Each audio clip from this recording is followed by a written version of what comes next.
Olá, alunos e alunas do 9º ano. Eu sou Dejanira, professora de História. Nessa aula, nós vamos falar a respeito da Primeira Guerra Mundial, um conflito que aconteceu entre 1914 e 1918, que as batalhas ocorreram basicamente no território da Europa, mas que afetou vários outros lugares ao redor do mundo, inclusive o Brasil. Mas o que estava acontecendo antes da guerra? Quais foram as causas que levaram até o início do conflito? No final do século XIX e início do século XX, estava acontecendo o imperialismo. Após a Segunda Revolução Industrial, grandes potências europeias, como a Grã-Bretanha e a França, estavam disputando territórios e mercados consumidores, buscando ter colônias e alianças com territórios, principalmente na Ásia e na África. E aí essa disputa por mercados consumidores e territórios acabou levando a alguns conflitos entre essas grandes potências da época. Esse crescimento político, econômico e territorial dessas grandes potências europeias acabou levando uma nação a desconfiar da outra e formar a política de alianças. Vocês podem ver aí nesse mapa que existiam duas políticas de alianças, principalmente na época. A Tríplice Aliança, formada em 1882, que está representada em verde aí no mapa, que compunha a Alemanha, o Império Austro-Húngaro e a Itália. A Itália ela aparece em duas cores porque antes da guerra iniciar, ela fazia parte dessa Tríplice Aliança, junto com a Alemanha. Porém, após o início da guerra, ela mudou de lado. A outra aliança era a Tríplice Entente, formada em 1907, que está representada de amarelo aí no mapa. Compunha a Grã-Bretanha, a França e a Rússia. Esses países formaram essas alianças, então, prometendo a ajuda militar e política um ao outro, no caso de algum deles ser atacado. A unificação da Alemanha em 1871, a formação do país também foi um processo importante, pois a Alemanha quis entrar nessa corrida imperialista, que já estava consolidada por algumas das outras potências europeias, então entrou em disputas, né, com algumas dessas grandes potências. Tinha uma disputa específica, por exemplo, entre a Alemanha e a França, porque na Guerra Franco-Prussiana, que aconteceu anteriormente, a Alemanha havia tomado da França o território da Alsácia-Lorena.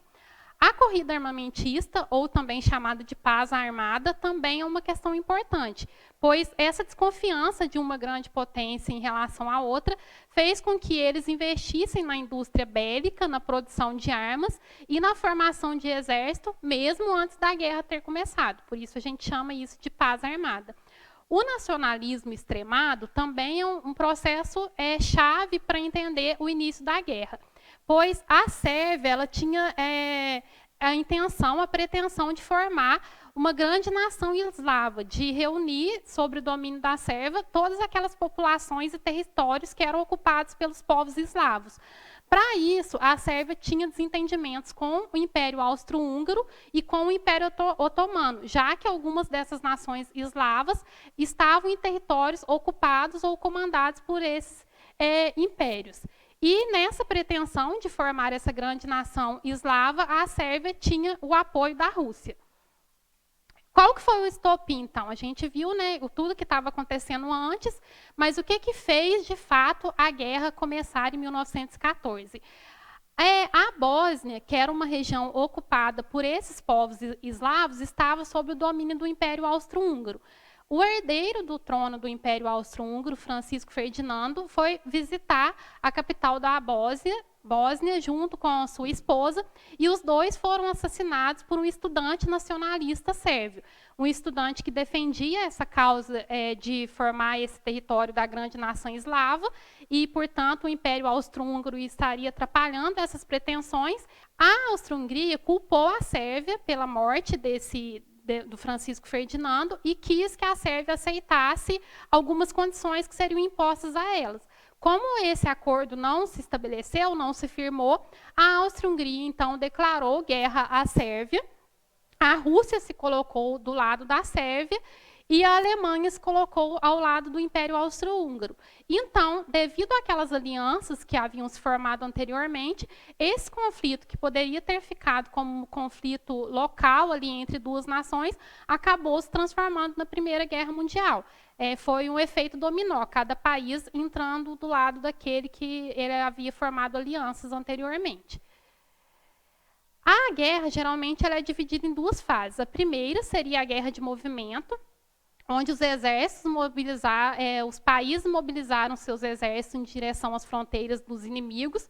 Nesse período, a Alemanha, principalmente, avançou de agosto a novembro de 1914, conquistou o território da Bélgica e chegou até o território da Alemanha.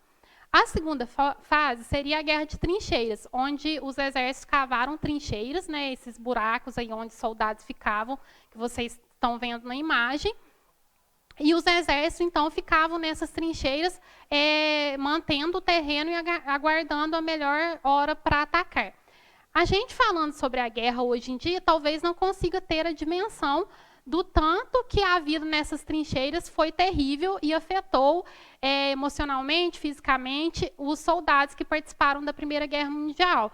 Existem vários relatos e cartas de soldados da época relatando que nas trincheiras faltava alimento e faltava água, que eles conviviam com os corpos dos soldados mortos que ficavam ali na trincheira junto com eles, ou então com pedaços dos corpos dos soldados que haviam sido mutilados. A infestação de ratos era grande, isso também levava a uma série de doenças. Essa divisão nessas duas fases aconteceu mais na frente ocidental da guerra, né? Quando houve a formação das trincheiras de um lado, dos exércitos da Grã-Bretanha e da França, e do outro lado, dos exércitos da Alemanha. Já na frente oriental, foi mais de uma movimentação mesmo de ataque dos exércitos, entre os exércitos da Alemanha e os exércitos da Rússia.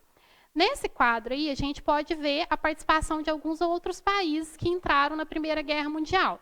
Como a gente já tinha comentado lá atrás, a Itália, inicialmente, né, antes da guerra começar, fazia parte da Tríplice Aliança, ao lado da Alemanha. No início da guerra, a Itália manteve-se neutra, e depois, quando ela realmente começou a participar da guerra, em 1915, ela entrou ao lado da Tríplice Entente, porque foi prometido para ela territórios. A Grã-Bretanha prometeu que entregaria territórios pertencentes à Alemanha para a Itália, caso esse lado da Tríplice Entente vencesse a guerra. A Rússia, que estava, né, do lado da Tríplice Entente, estava passando pela Revolução Russa no ano de 1917, uma matéria que a gente vai estudar ainda, inclusive, aqui nas nossas aulas. Devido a isso, devido à questão da Revolução Russa, no ano de 1917, a Rússia assinou um acordo com a Alemanha e deixou a guerra. A Alemanha estava tentando fazer um bloqueio naval. Com submarinos, eles começaram a atacar qualquer navio que fosse enviar suprimentos aos seus inimigos. Então, navio que fosse levar suprimentos para a Grã-Bretanha ou para a França estavam sendo atacados por submarinos alemães. Com isso, eles atacaram um navio tanto dos Estados Unidos quanto do Brasil. E foi isso que fez esses dois países, Brasil e Estados Unidos, entrarem na guerra em 1917, também ao lado da Tríplice Entente. A entrada dos Estados Unidos na guerra trouxe uma nova força militar, aumentou a capacidade de combate da Tríplice Entente, que foi o lado que venceu a guerra. Em 1918, então, tropas britânicas, francesas e norte-americanas mobilizaram para que seria o ataque definitivo. Com uma série de ataques rápidos e eficientes, esse grupo levou alguns de seus inimigos, né, Bulgária, Turquia e Áustria-Hungria, à rendição. A Alemanha ainda quis se manter no conflito durante um tempo, né, demorou um pouco mais para desistir.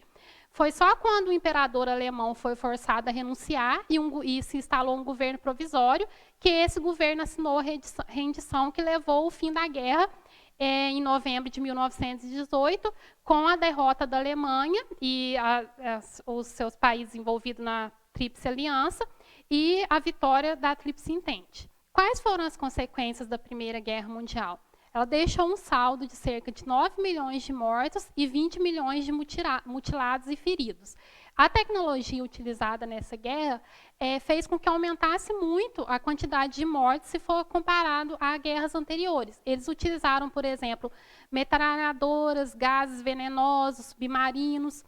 Com o final da guerra também, se estabeleceu aquilo que a gente chama de paz dos vencedores, que foi uma série de tratados impostos àqueles países que perderam a guerra. Um desses tratados foi o Tratado de Versalhes, que impôs uma série de condições à Alemanha. A Alemanha foi obrigada a devolver a região da Alsácia-Lorena para a França, obrigada também a pagar uma indenização de cerca de 33 bilhões de dólares aos vencedores. Eles tiveram também que impor limites à quantidade de soldados que teria nos seus exércitos, a entregar vários dos seus territórios. Essa severa punição da Alemanha, então, com o final da Primeira Guerra Mundial, contribuiu, inclusive, para acender uma chama, né, um sentimento de vingança na Alemanha que contribuiria depois para o início da Segunda Guerra Mundial. Ao final da guerra também se estabeleceu a Liga das Nações, que teria o objetivo de garantir a paz mundial, coisa que também não aconteceu, não se efetivou, já que 21 anos depois a gente teria a Segunda Guerra Mundial. Uma outra consequência da guerra também foi que o mapa da Europa foi redesenhado. Alguns dos grandes impérios deixaram de existir, como o Império Austro-Húngaro, o Império Otomano, por exemplo, e nesses lugares surgiram novos países.